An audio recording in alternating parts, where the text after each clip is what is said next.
بسم اللہ الرحمن الرحیم۔ السلام علیکم۔ 55 سالہ شخص کی گائے کے ساتھ جنسی زیادتی۔ دوستو، اپنی خبر کی تفصیلات کی طرف بڑھنے سے پہلے میری آپ سب سے گزارش ہے کہ ہمارے اس یوٹیوب چینل کو سبسکرائب کر دیں اور ساتھ دیے گئے گھنٹی کے نشان کو لازمی دبائیے گا تاکہ آنے والی تمام لیٹسٹ اور نیو ویڈیوز کا نوٹیفیکیشن سب سے پہلے آپ کے پاس پہنچ سکے۔ تو آئیے اپنی خبر کی تفصیلات کی طرف بڑھتے ہیں۔ بھوپال، بھارتی ریاست مدھیہ پردیش میں 55 سالہ شخص نے گائے کو جنسی زیادتی کا نشانہ بنا دیا۔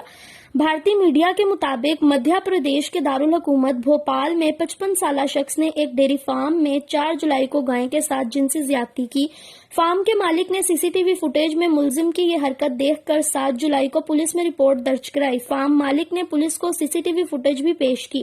اشوک گارڈن تھانے کے انچارج کے مطابق فارم مالک رام یادو کی جانب سے جمع کرائی گئی سی سی ٹی وی فوٹیج دیکھنے کے بعد ملزم کو گرفتار کر لیا گیا۔ دوستو، کیسی لگی آپ کو ہماری ویڈیو؟ اپنی رائے کا اظہار کمنٹ سیکشن میں ضرور کیجیے گا۔ اگر ویڈیو پسند آئے تو اسے لائک شیئر کرنا مت بھولیے گا اور چینل کو سبسکرائب بھی کر دیجیے گا۔ اوکے دوستو، اللہ حافظ۔ Thanks for watching my video. فی امان اللہ۔